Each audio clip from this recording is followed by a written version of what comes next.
nombre del Padre, del Hijo y del Espíritu Santo. Amén. De la carta del apóstol San Pablo a los Gálatas.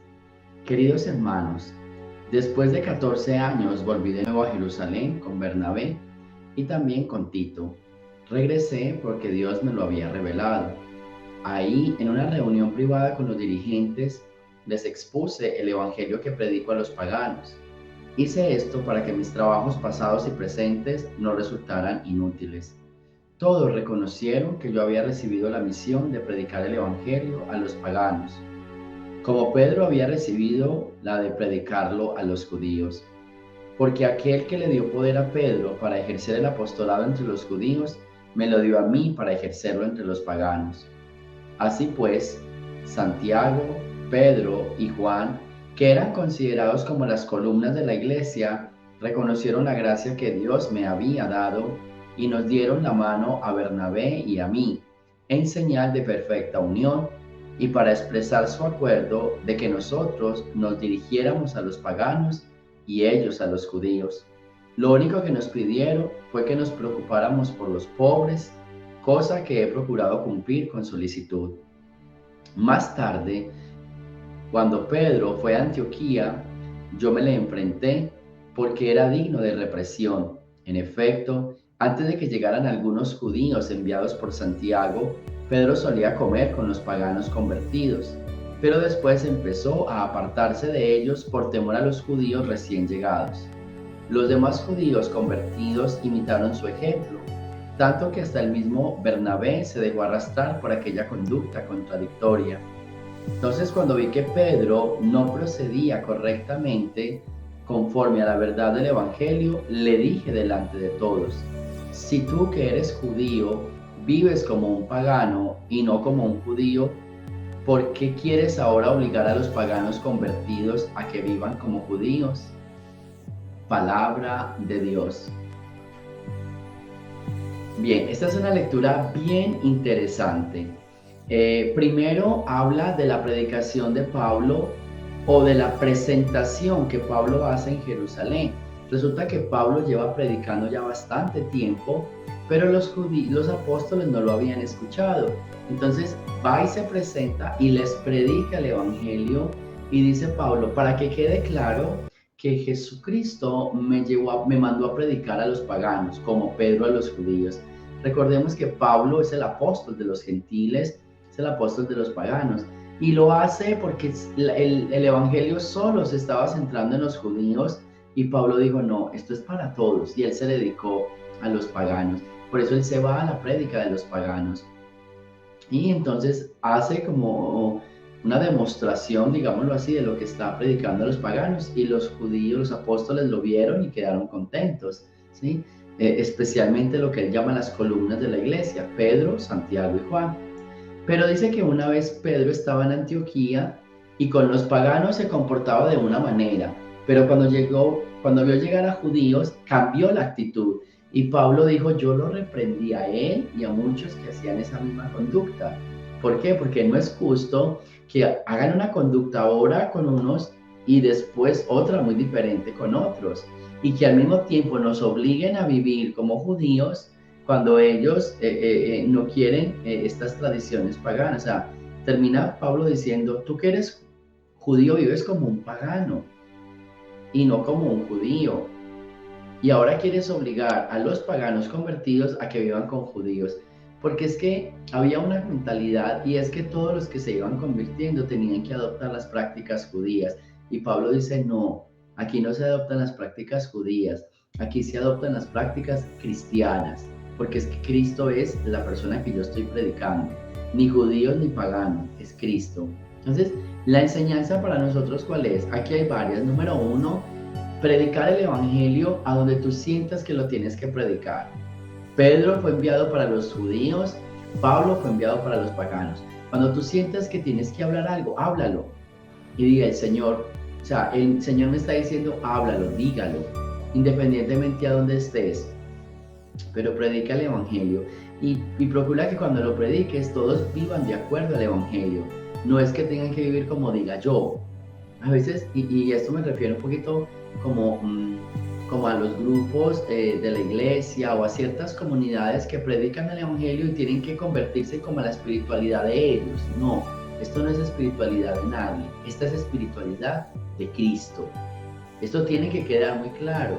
Y repito, en aquellos lugares donde como que quieren acomodar el evangelio o la vida del evangelio como a la vida de ese grupito y tiene que ser así porque así es y de esta manera y de esta. No, no, no, no. Esa es la vida de Cristo.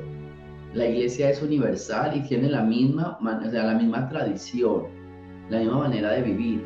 Y es el evangelio de Cristo. No es el evangelio predicado por mí y la vida que yo estoy diciendo. No.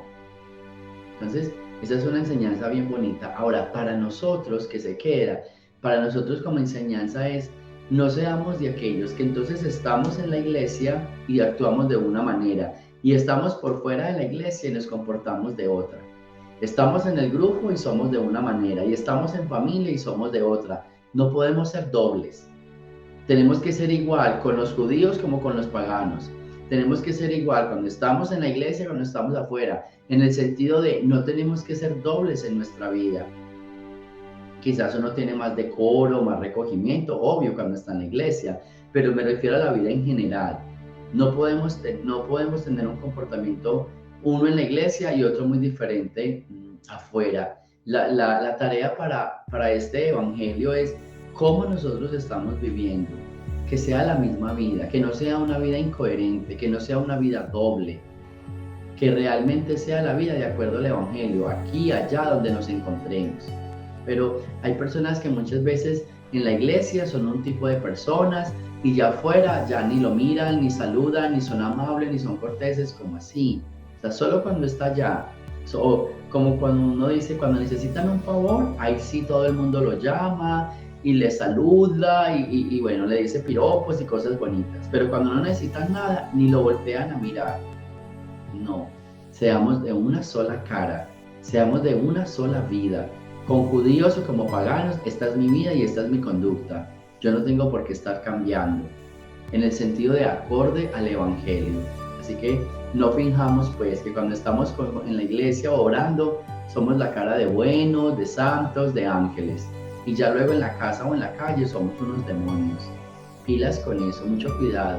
Que sea una llamada de atención hoy con esta lectura de Pablo. Del Santo Evangelio según San Lucas. Un día Jesús estaba orando y cuando terminó uno de sus discípulos le dijo, Señor, enséñanos a orar como Juan enseñó a sus discípulos.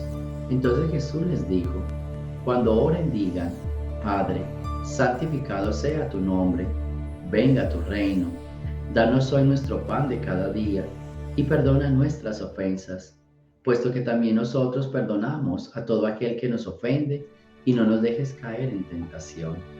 Palabra del Señor.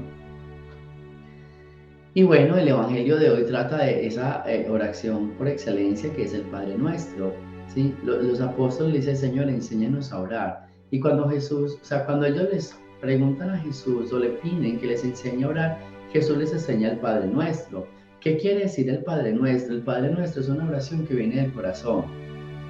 Yo siempre digo, la mejor oración es aquella que viene de tu corazón. Abre de tu corazón al Señor. El Señor quiere escucharte a ti, lo que tú necesitas, lo que pasa por tu mente.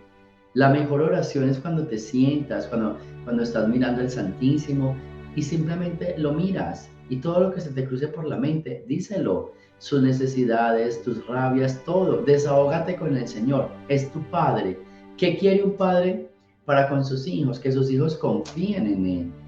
¿Qué más quisieran los padres que sus hijos lo buscaran y le contaran todo, lo bueno y lo malo? Entonces la mejor oración que podemos hacer para hablarle a Dios es aquella que está en nuestro corazón. Tratémoslo como Padre, es nuestro Padre. Dígale todo, sus inconformidades, sus necesidades, sus amores, sus dolencias, todo. Dígaselo a Él que es tu Padre. Reconozca el poder que tiene tu Padre. Y al mismo tiempo, abandónate en los brazos de tu Padre. Y cuando le des el consejo, cuando le digas todo lo que tienes ahí adentro, Él te va a dar un consejo, cumple su voluntad. Y simplemente Él te va a decir, esta es mi voluntad. Eso sí, aprende a perdonar. Para que cuando aprendas a perdonar, entonces puedas aprender a seguir luchando en esta vida y a seguir viviendo. Entonces, en este día es, y tiene sentido con la primera lectura, cuando nosotros tenemos una vida de oración con Dios, que yo siempre digo que es mejor una vida de oración y no una hora de oración. ¿Cuánto se tiene que dedicar de oración? ¿Una hora al día? No, una hora al día. Es tu día en oración.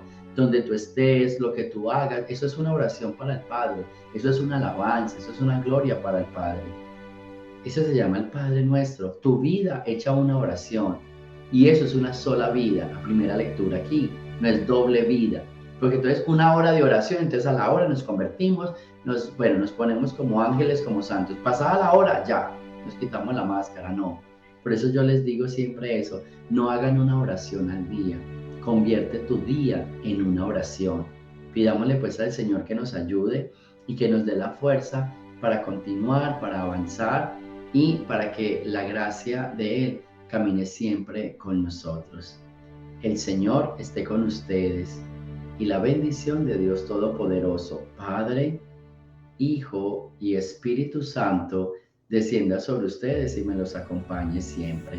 Recuerden entonces que este viernes 7 tendremos nuestra consagración a la Virgen María. Tenemos también la Eucaristía aquí en la parroquia San Francisco de Asís y las 24 horas de oración al Santísimo. Jesús, María y José.